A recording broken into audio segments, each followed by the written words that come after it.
adicional, que en este caso sería la resonancia magnética, para que dé información sobre las características del tejido. Entonces, porque nosotros por ultrasonido no tenemos una caracterización para decir son benignas o malignas como tal. Entonces son allá. Sin embargo, ellas están descritas y dentro del BIRAT se consideran como calcificaciones que están en el espesor de la mama, son estas grandes, generalmente asociadas con lesiones benignas como fibroadenomas que se pueden presentar por degeneración y calcificación, pueden ser puntiformes como acá, las ven múltiples puntiformes en esta masa, ¿ver? O pueden estar fuera de la masa. Y también las calcificaciones intraductales. Estas son bastante comunes, como ya les dije, el fondo es el que nos permite delimitarlas perfectamente, asociadas con ectasia. En ausencia de otro hallazgo, ellas realmente no representan nada. Y aquí tenemos otros ejemplos de calcificaciones en el espesor de masa, como les dije, múltiples, puntiformes y sin el efecto de atenuación posterior. En este paciente con masas a nivel ganglionar indicativas de extensión de las lesiones. Otra paciente que es enviada por la presencia de una masa, calcificaciones, y fíjense la correlación desde el punto de vista ecográfico. Era una mama densa, evidente este cambio, sin embargo la categorizaron como 4B. Cuando nosotros hicimos ultrasonido, no nos queda duda que esta es una lesión que con más del 90% tiene las características de ser maligna, probablemente, y se confirmó con el estudio histológico y el manejo. Entonces el BIRATS nos describe que además de todas estas características que nosotros podemos evaluar, él considera otras cosas como son lo que entra dentro del renglón de características asociadas. Ya hemos hablado de algunas, ¿verdad? La distorsión arquitectural, los cambios ductales, cambios cutáneos. Si hay retracción, vamos a ver alteración del celular cutáneo, podemos ver engrosamiento, si hay infiltración a piel, edema. Y nos toca dos puntos que los menciona, y vamos a hablar de ellos, como son la vascularización, o sea, el Doppler, y la elastografía. Y como vemos entonces, Doppler, decimos que hay trabajos publicados donde se habla de que el Doppler en las lesiones benignas vamos a ver vasos predominantemente periféricos con flujo de baja resistencia. Generalmente las lesiones son escasamente vascularizadas, o si los vasos están presentes son vasos de tipo recto con un patrón regular, sin presencia de aliasing, sin otros cambios, que generalmente no vamos a ver lesiones en el centro de la lesión. Todo lo contrario ocurre en las lesiones malignas, y lo característico, ¿verdad?, que no lo vemos en otros casos. En ovario nosotros hablamos de que la disminución en la pulsatividad, la disminución en la resistencia es indicativo de malignidad. En mama no, en mama ocurre lo contrario. En los casos de malignidad vamos a encontrar un aumento en la pulsatividad. Esto es bastante característico en la evaluación. Y aquí vemos lesiones sólidas y vemos esos vasos con aspecto radial a la masa, en los cuales podemos apreciar aliasing, ¿verdad? Pero para efectos de la clasificación BIRATS, nosotros lo vamos a clasificar como ausencia de flujo, o es un flujo negativo, o hay vascularización interna, o la vascularización es periférica. Vienen cambios para la nueva para el nuevo BIRATS que debe estar saliendo el año que viene, pero por ahora eso es lo que utilizamos y así lo describimos, y con eso nos apoyamos. Tener en cuenta de que hay lesiones que van a tener vascularización interna, pero que no son malignas. Un caso de ello es los abscesos o los procesos inflamatorios, en los cuales vamos a tener una distorsión del parénquima, vamos a tener lesiones heterogéneas, irregulares, mal definidas, con aumento en la vascularización, pero no corresponden a malignidad. Igual, nosotros no estamos aislados, interrogamos al paciente, el paciente viene por un motivo y tenemos que correlacionar nuestra imagen, nuestro hallazgo con la clínica del paciente, teniendo en cuenta que siempre sobre todo en aquellas pacientes que hacen estos procesos infecciosos y no tienen un antecedente de lactancia reciente o algo, que debemos evaluarlas hasta que el proceso resuelva totalmente. Eso no quiere decir que la vamos a ver cada semana, pero que sí tenemos que hacer un control dentro de por lo menos 3 meses para nosotros confirmar que la lesión desaparece. Y esa es una gran ventaja que nos otorga la última modificación del BIRAS y que seguro se va a mantener, y es que a pesar de que nosotros de repente eso lo describamos como algo benigno, podemos sugerir el seguimiento independientemente de que no esté considerado dentro de la categoría. O sea, es posible hacer observaciones a eso. Luego tenemos la elastografía. Tenemos en cuenta que hay 2 tipos de elastografía.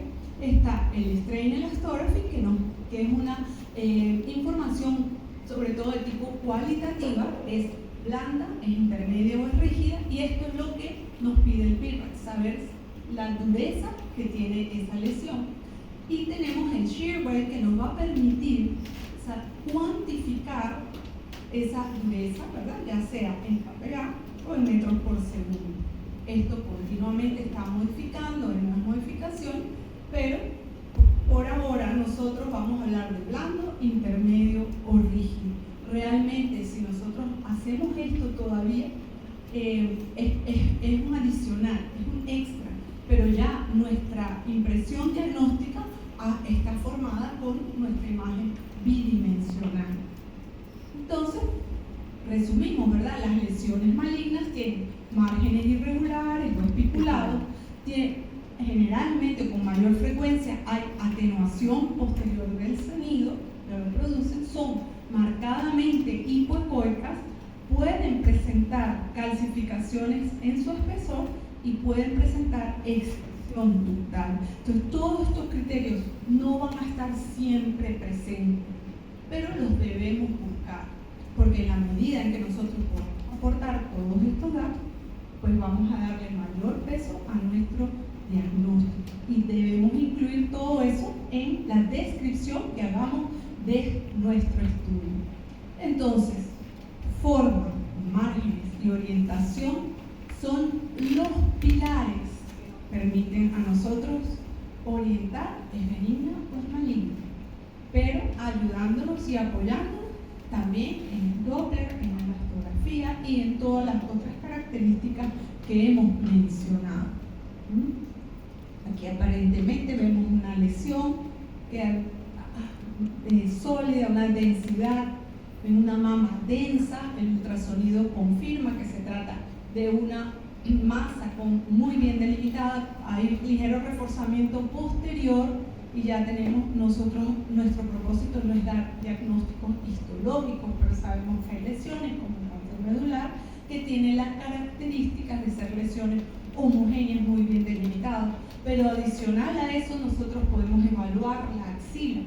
De por sí, ya eso es tema para una charla en sí, pero nosotros extendemos nuestro estudio, evaluamos la axila, y si de paso encontramos un ganglio patológico, entonces tenemos otra herramienta, otro punto, ¿verdad?, para nosotros decir, mira, definitivamente las probabilidades de esta lesión son más del 90% de que sea maligna.